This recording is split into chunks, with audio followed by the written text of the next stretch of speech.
Hey, Poppy. Just doing a little video today, Mackie. There's Mac. There's big boy. Hey, there's Mackie. So I've just come in to feed Mac and Katie. Hello. Look at that beautiful. Oh no, it's a horsey nose. Enjoying Tucker, aren't you? You are. Yeah. Hey. So I just wanted to do a little video today on spending time with your horses without expecting anything from them. Where are you going, Mac? A lot of the time when we interact with our horses, we usually have an agenda. We want something from them. We're bringing them into work. We're going to saddle them up. We're going to ride. Like they're giving us something. And that's that's a big part of why we have horses, because we want to enjoy riding them and going on trails or competing or whatever our discipline or our thing is with our horses. Well, there goes Mac. Mac, you're going to go and eat. He's going to go and eat Katie. So I'm getting out of the way here. She won't let him eat. Oh, that's good girl, Katie. Mac tries to go and eat Katie's food. Normally she moves. There's little Katie. Hey, Katie. There's Katie. Yeah, look at you. Oh, what a pretty girl. Look at that beautiful girl. Yeah. No, they're not going to eat your feed. They're on the other side of the camera. I know. Isn't she beautiful? Hey? That's her. Yeah. Oh, she's ready for Mac to come up and steal her feed. Yeah, anyway, sometimes it's just really nice, not only for yourself, but for the horses, to just hang out with them. Not expecting anything, not having any agenda, but just going in the paddock, walking up. There's Mac. So what am I doing at the moment? Well, I've fed them at the moment, so they're sort of a little bit interested in their feed more than me. But I think every now and then it's just nice just to go in the paddock and be with the horses, be with yourself. I know sometimes I feel really overwhelmed with the amount of horses that I have to bring in work. At the moment I'm recovering from an injury, so I'm not riding. I have been doing some groundwork and lunging with my older horse Sam. So he's my first horse that back in work, and when I'm cleared to ride, I'll start riding him. But I have a lot of horses, and I sort of get very overwhelmed. Most of, as I said, out of my 16 are off the track thoroughbreds, so they need to be re-educated. And then I've got Toothless and my little riding pony Nell. But in the meantime, what I've noticed I'm doing is I'm just coming out into the paddock and so I don't actually know some of my horses really well. When I say that, some of them haven't been with me for a long while, but normally I would, okay, so such and such is coming into work now, and, or this date and that, and probably get to know them and that when they're, when I'm starting to re-educate them. At the moment, I'm just going in the paddock and I am just observing. So observing, I know Mac really well, so Mac's here, so I don't, I know I know in the paddock, he's only recently been retired, so he's having a ball.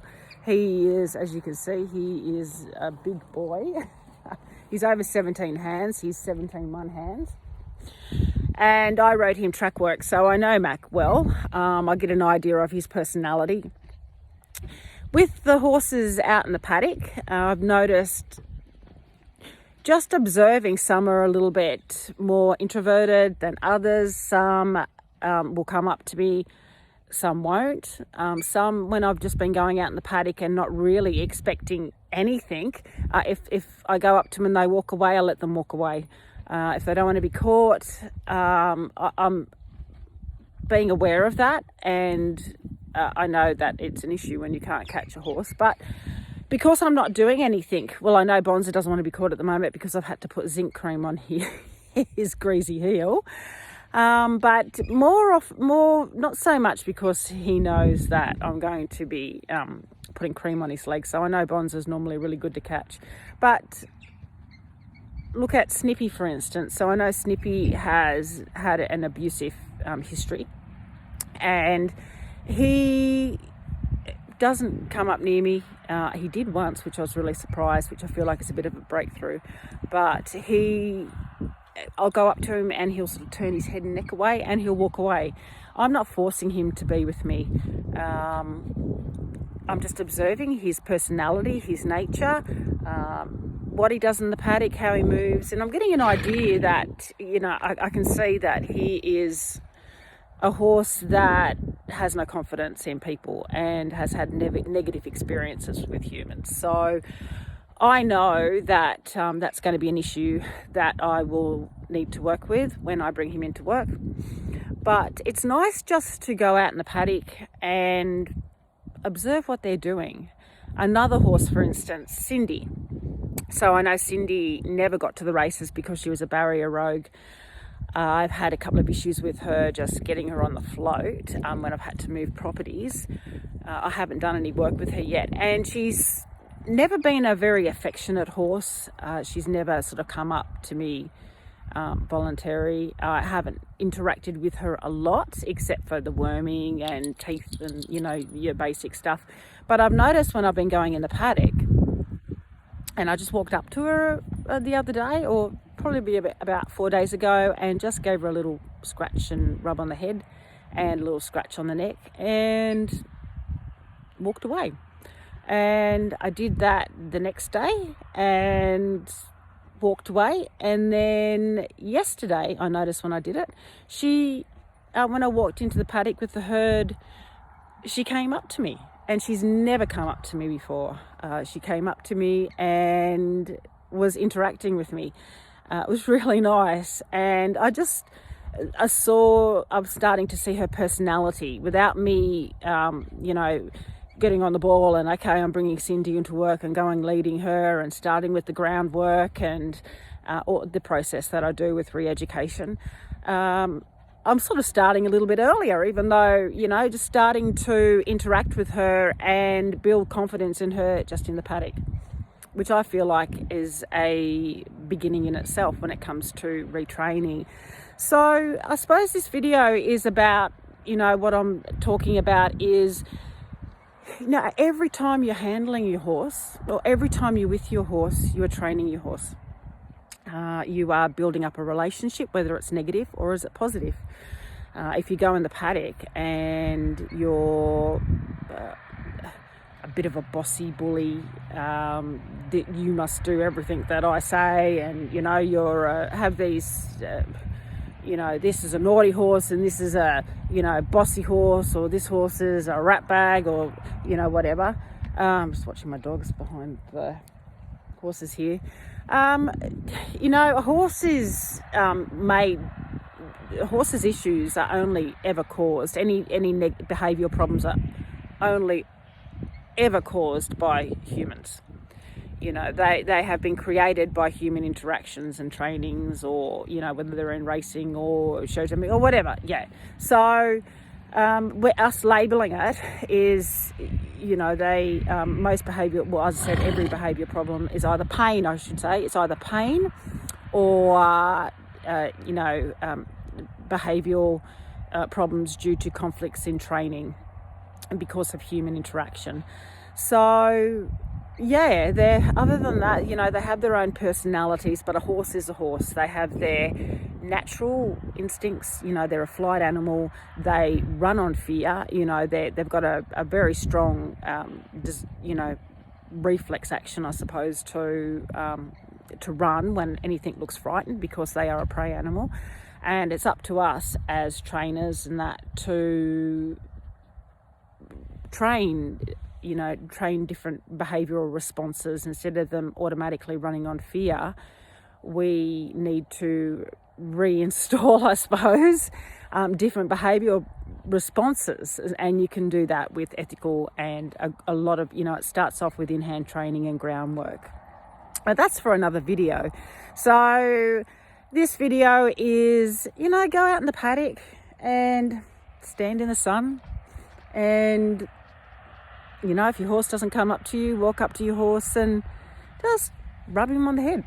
I mean, Mac's eating, so and if Mac wasn't eating, he would be hooning around. I know that he's very, very feeling very good. He gets oats in his feed. They've got a lot of grass, but he gets some oats in his feed. And so I just rub them on the head, like, I don't know if you can see, but I just, you know, good boy. So I rub them on the head like this. Yeah, that's what I was doing with Cindy. They love, you know, if they don't love being rubbed on the head, you know, it's it can really calm a horse down. Patting doesn't calm a horse down, just thought I would let you know that. Patting is something that they will adapt to, and maybe through classical conditioning training realise that it is, you know, a positive reinforcement for something that they've done good. But naturally, you know, they don't really like being patted. The sun's in a hat, but you can see how I'm just rubbing him. Just rubbing him. He's like, now a lot of horses you can't train. A lot of horses you can't touch behind the ears, or I mean, you know, maybe not a lot, but you get thoroughbreds and that you know, they've had issues with putting the bridle on and they don't often get touched. In fact, they hardly ever get touched, you know, generally in a racing stable. There's not a lot of affection that goes on unless they, you know, get some affection from a stable hand or a track rider or something. But it's a very disciplined and regimented routine in racing stables. So anyway, yeah, just a little video just to remind you that you can just go out in the paddock and hang with your horse, go up, rub him on the head and observe his personality, or his or her personality.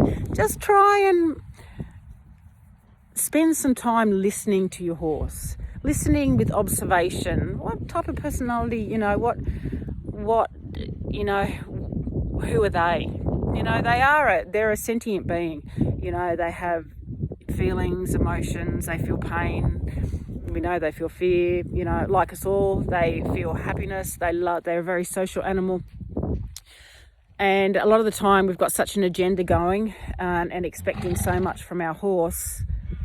We don't take the time just to listen and observe and, you know, get to know their personality. Anyway, little video. And I will see you next time. Bye.